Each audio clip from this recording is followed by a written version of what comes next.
नमस्कार दोस्तों स्वागत है आप सबका आपका अपना यूट्यूब चैनल स्वर शाहदेव में। मैं हूं स्वर शाहदेव। दोस्तों आज इस वीडियो के माध्यम से हम चर्चा करने वाले हैं भारतीय मतदाताओं की एक बहुत बड़ी समस्या का समाधान होने जा रहा है। जिस की तैयारी की जा रही है वो है ई वोटिंग। तेलंगाना सरकार ने आगामी 20 अक्टूबर को खम ज़िले में एक डमी चुनाव कराने जा रही है और उस डमी चुनाव में उस जिले के तमाम मतदाताओं को भाग लेने की अनुमति दी गई है। और यहाँ जो डमी चुनाव कराया जा रहा है इसे कोई जीतेगा हारेगा नहीं, लेकिन भविष्य में जो चुनाव होगा वो मोबाइल फ़ोन के द्वारा भारत के मतदाता कैसे वोटिंग कर सकेंगे इसकी एक प्रकार का परीक्षण या टेस्टिंग की जा रही है। जी हाँ दोस्तों, तेलंगाना सरकार ने एक मोबाइल ऐप जो एंड्रॉयड मोबाइल के सहारे ही इसका चुनाव को संपन्न कराया जा सकता है या मतदाता इस पर भाग लेंगे, एक T-SEC ई वोट नाम का ऐप बनाया है। और उस ऐप में उस खम ज़िले के मतदाता 8 अक्टूबर से लेकर 18 अक्टूबर तक अपना वहाँ पर रजिस्ट्रेशन करा पाएंगे और 20 अक्टूबर को उनके बाद उस चुनाव में वे लोग भाग ले सकेंगे। कहीं इस पर गड़बड़ न हो जाए इसलिए इसको बहुत ही मजबूती के साथ जो इसका एप्लीकेशन जो बनाया गया, स्मार्टफोन का एप्लीकेशन बनाया गया दोस्तों, वो बहुत ही सिक्योर और बहुत ही सिक्योरिटी को टाइट करते हुए बनाया गया है। और उसमें 3 सेक्टर का त्रिस्तरीय वेरिफिकेशन होगा वहाँ पर और वेरीफाई किया जाएगा। पहला होगा आपका वैलिड वोटर नेम का मैचिंग विथ आधार कार्ड। जो मतदाता जिस एंड्रॉयड मोबाइल से अपना नाम को या अपना वोटर आईडी कार्ड के सहारे, वो आधार कार्ड के सहारे वो रजिस्ट्रेशन कराएगा, उसके बाद उसका वहाँ पर मोबाइल का वेरिफिकेशन होगा, मोबाइल नंबर का वेरिफिकेशन होगा कि जिस आधार कार्ड का उसने नंबर दिया है या जो मोबाइल नंबर जिस व्यक्ति ने रजिस्ट्रेशन के समय इस्तेमाल कर रहा है, क्या वो मोबाइल नंबर उसी व्यक्ति का है, क्या वो मोबाइल नंबर आधार कार्ड में मेंशन है या नहीं है, इस दोनों के बारे में वेरीफाई होगा। उसके बाद वोटर आईडी कार्ड का भी वेरिफिकेशन होगा। उसके बाद कोई व्यक्ति जीवित है या नहीं है, उसका लाइवलीनेस डिटेक्शन और इंडिविजुअल एंड इमेज मैचिंग भी कराया जाएगा। व्यक्ति जीवित है या नहीं है, या कोई जो व्यक्ति अब इस दुनिया में नहीं, कहीं उसी का वोट तो कोई नहीं दे रहा है, इसके लिए भी वहाँ आइडेंटिफाई करने या वेरीफाई करने की एक ऑप्शन रखा जाएगा। दूसरी बात है वहाँ पर एक ब्लॉकचेन टेक्नोलॉजी का इस्तेमाल किया जाएगा यह सिक्योर करने के लिए कि जो वोटिंग होगा उस वोटिंग को D identified and encrypted votes को के रूप में उसको फिर से उसको पढ़ा जा सके, इसके लिए भी ब्लॉकचेन टेक्नोलॉजी का इस्तेमाल किया जाएगा।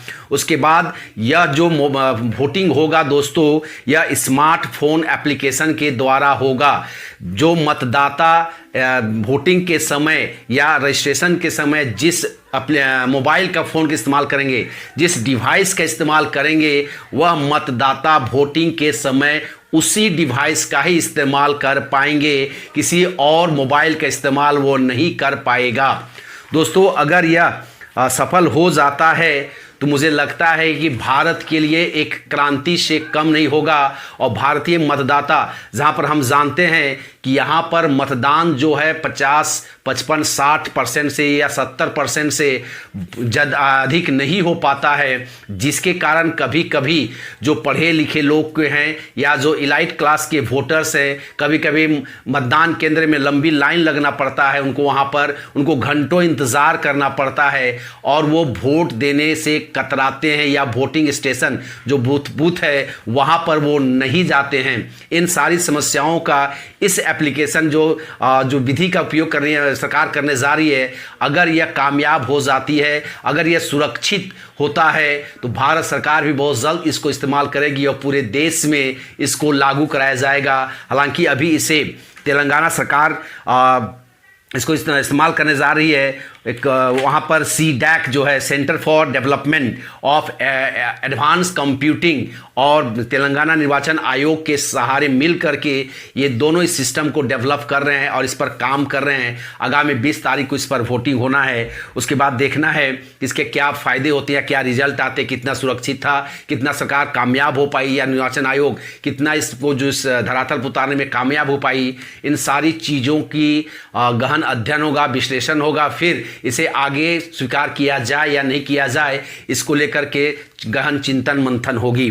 दोस्तों, मकसद भी साथ में कहा जा रहा है कि अभी जो कोविड-19 का जो महामारी है, जिसके कारण मतदान केंद्रों में ज़्यादा भीड़ ना लगे। हम सब जानते हैं कि मद्रास हाईकोर्ट में निर्वाचन आयोग के खिलाफ इनके एक मामला भी दर्ज कर दिया गया था जब तमिलनाडु में चुनाव करा दिया गया था, उसको लेकर के। तो निर्वाचन आयोग भी अब कोविड महामारी को लेकर के फूंक फूंक कर कदम बढ़ा रही है, और उसी निमित्त अब ये नए टेक्नोलॉजी की तलाश में भारत सरकार या अभी तेलंगाना सरकार विशेष करके भी इस पर रुचि ली है, और तेलंगाना सरकार इसको अप्लाई कर रही है। अगर ये कामयाब हो जाएगा दोस्तों, तो मुझे लगता है कि आने वाला समय में भारत के मतदाताओं के लिए एक वरदान साबित होगा। अभी हालांकि इस पर जो मकसद रखा गया है वो दिव्यांगों के लिए, जो मतदान केंद्र नहीं जा पाते हैं उनसे लोगों के लिए है, वरिष्ठ नागरिक जो चल नहीं पाते या मतदान केंद्र जाने में असमर्थ होते हैं, आवश्यक सेवा में कार्यरत नागरिकों के लिए, या बीमार लोगों के लिए, या मतदान कर्मी या IT पेशेवर जो अपने कामों में व्यस्त रहते हैं और कामों से छुट्टी नहीं ले पाते हैं या घर नहीं जा पाते हैं वोट देने के लिए, उन लोगों को इससे लाभ बहुत ज़्यादा मिलने वाला है। और अगर ये पूरी तरीके से सभी जनताओं को अगर कर दिया जाएगा, तो भारत में जो अभी 55 या 60% का जो मतदान होता है, मुझे लगता है कि आने वाला समय में यह 100% होगा। और जिस प्रकार से अभी मतदाताओं को खरीदा जाता है, या भारत में चुनाव बहुत महंगा होता है, इस महंगाई से भारत के सरकार को या राज्य सरकार को बहुत लाभ होने वाला है।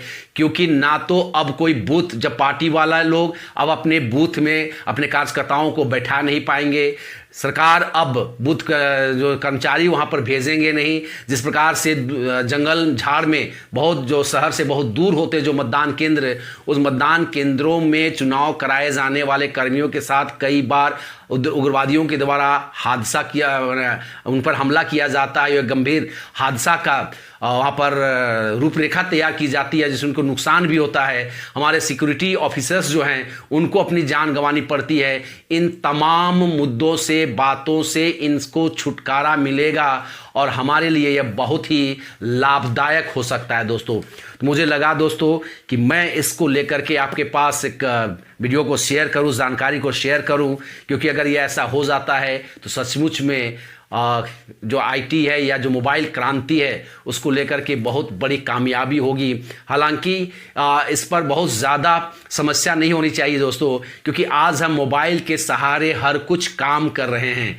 आज हम मोबाइल के सहारे बैंकों का काम कर रहे हैं, तो मोबाइल के सहारे हम शेयर मार्केट का काम कर रहे हैं, या तमाम तरह के जो कार्य हैं, चाहे बिजली बिल देना हो, चाहे पैसा किसी को ट्रांजेक्शन करना हो, चाहे किसी को हम कुछ खा लिए तो खरीदारी के लिए हम जिस प्रकार से मोबाइल फ़ोन के द्वारा ही पेमेंट कर रहे हैं, तो वोटिंग में भी इसका इस्तेमाल क्यों नहीं किया जा सकता है? क्या इस पर ध्यान देने से इसका सॉल्यूशन नहीं निकलेगा? ज़रूर निकलेगा। और मुझे उम्मीद है कि 20 अक्टूबर को जो तेलंगाना सरकार के द्वारा खम ज़िले में जो डम्मी चुनाव कराया जा रहा है, उसमें यह जो प्रयोग है यह सफल होगा, और आने वाला समय में हम भारतीयों के लिए खुशखबरी लेकर के आएगा दोस्तों। अगर यह वीडियो आपको अच्छा लगा हो तो आपसे रिक्वेस्ट होगा, इस वीडियो को ज़रूर लाइक करें और दोस्तों के साथ शेयर करें, और अगर इस चैनल में आप नए हैं तो इस चैनल को ज़रूर सब्सक्राइब कर लें दोस्तों। तब तक के लिए दोस्तों नमस्कार, जय हिंद।